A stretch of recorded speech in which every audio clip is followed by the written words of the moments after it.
a little bit about how long you've been doing this. Well, I guess I've been around it since I was big enough to walk. My dad and grandpas on both sides always killed their own hogs. I've killed my own hogs my whole life. Started really actually getting to do some of the work as far as scraping when I was 6, 7, 8 years old, big enough to pull a hoe or a dull knife. They put us to scraping hogs and helping carry wood for the water to get the water hot to scald them with. But been doing it, I guess, ever since I was big enough to walk. I've been around it.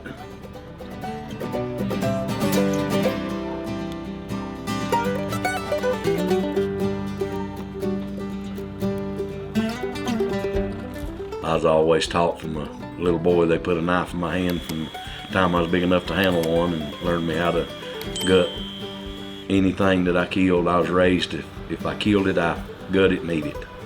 Didn't kill it just to be killing it, so that's the way I was raised.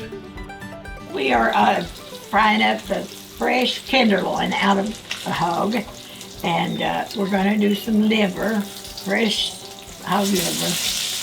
And this is just an old way from way back where you kill the hog and you got the tenderloin and the liver, and you always eat that. Everybody was ready to eat a good mess of fresh pork. Yep. The day it was killed.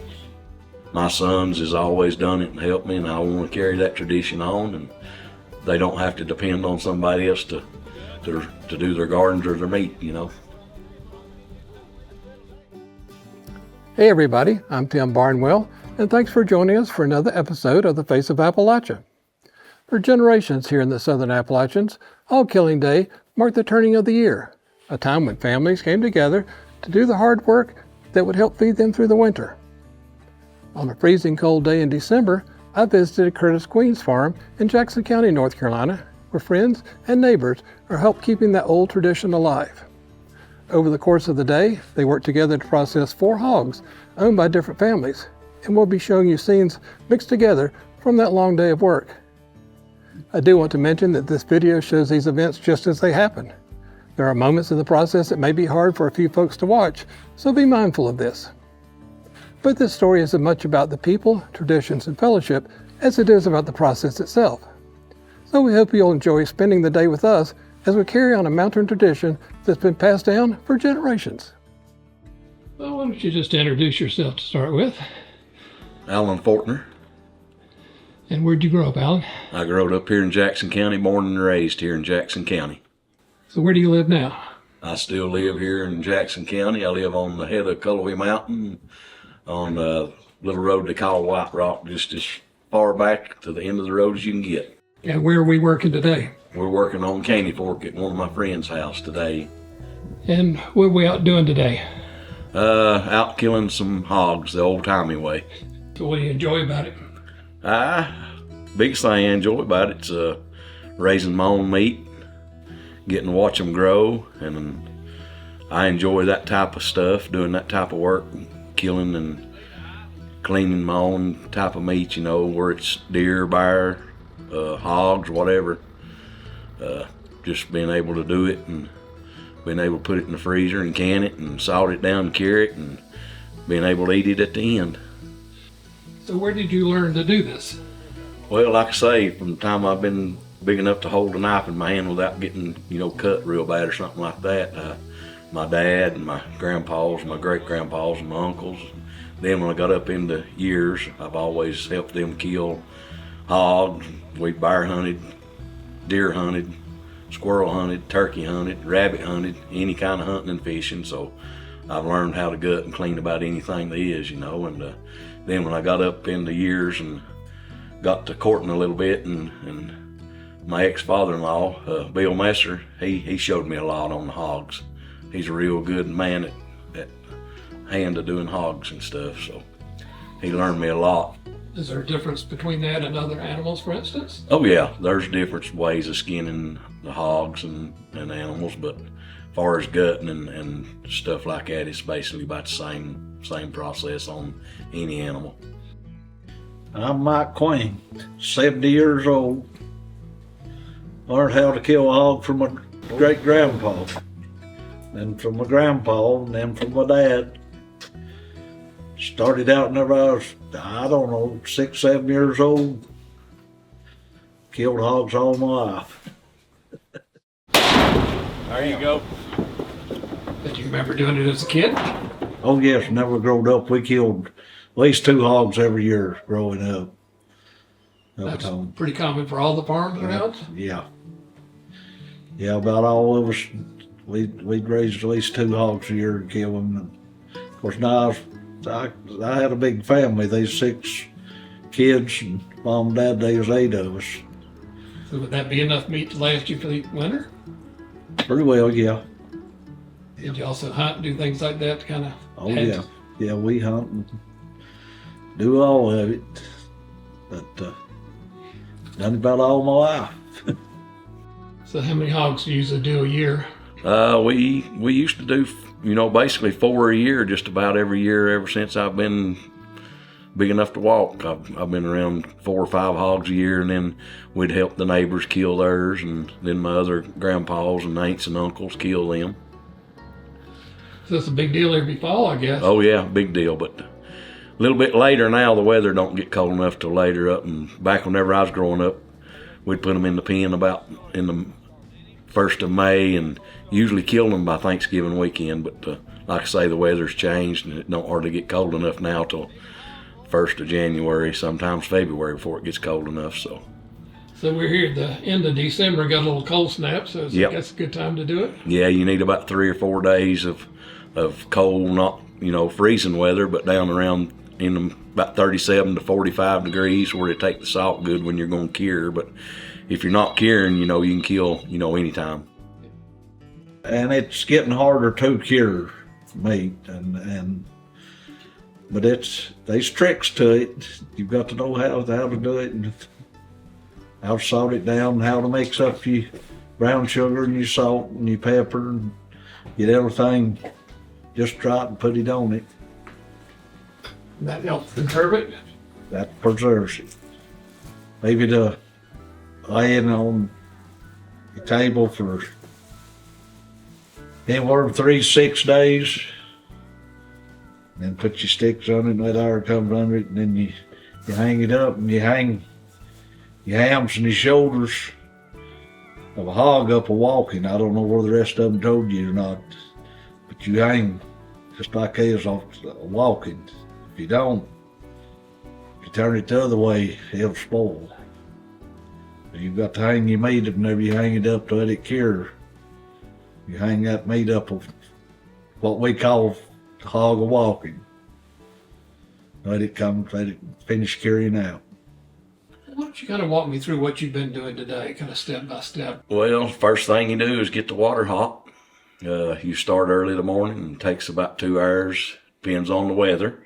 If it's windy, it's harder to get the water hot.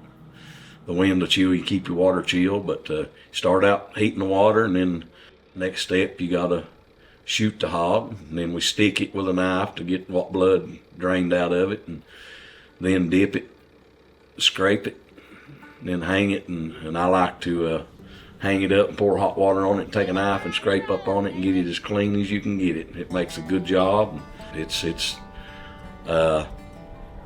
This is my first time of dipping them like we dipped them today. I was always raised to heat 2 55-gallon barrels of water, and we took a burlap sack, laid on the hog, and we carried the water in a dipper, poured it on the burlap sack to scald it, to be able to scrape the hog. But that's the old-timey way. Now we're getting a little bit into the new tradition, and people are starting to dip them, which it does a good job. I really like it. This is my first time doing it in the dipping process. Well, that would require you to have some piece of heavy equipment or a tractor or something Oh, yeah. to dip it. Yeah. Before you didn't have to have Right, that with right. doing it like you're talking about doing it just Oh yeah, on the back ground. back in the day they didn't have no tractors or no track hoes, so they had to lay them out on an old trailer or a piece of plywood or something and carry the water and scald them that way. That's the old timey way. But now we got all this new equipment, so making stuff easier. But we still like to do it as old as we can do it, the old timey way.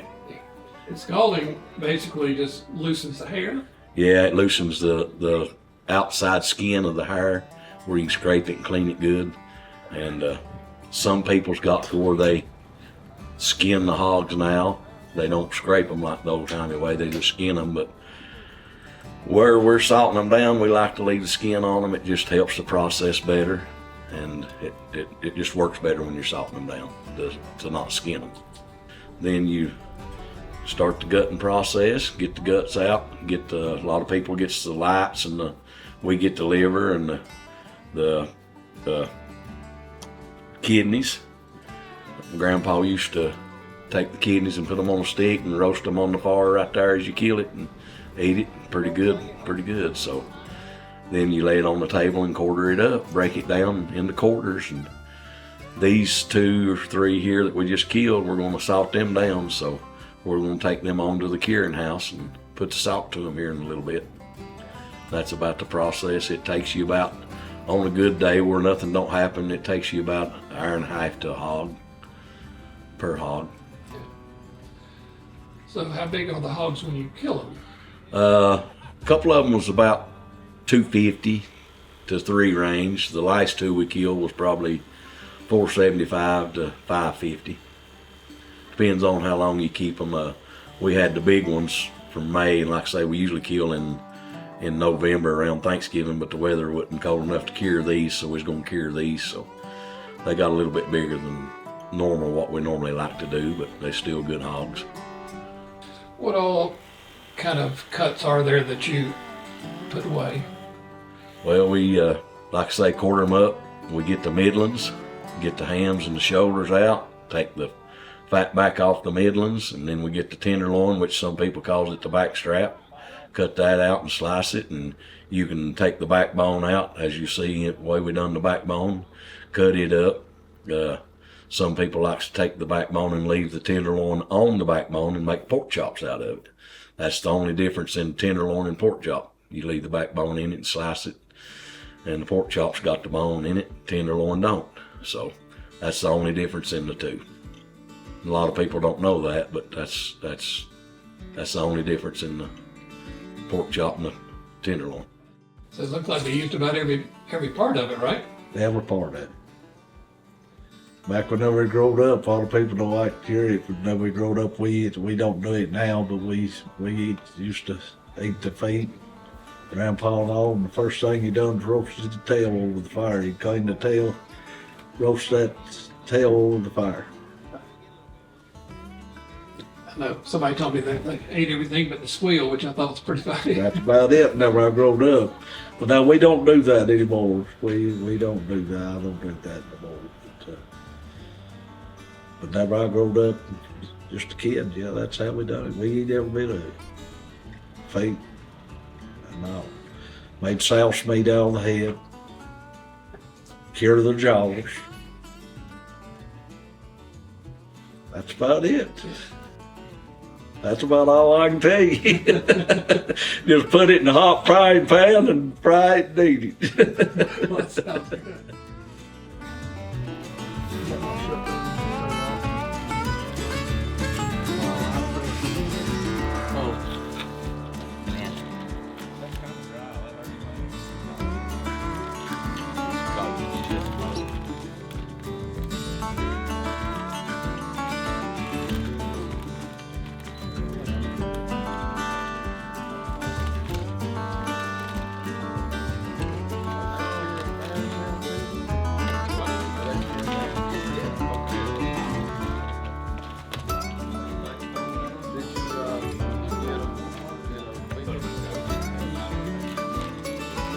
I tell you what, them Midlands on them big white hogs, they was that good.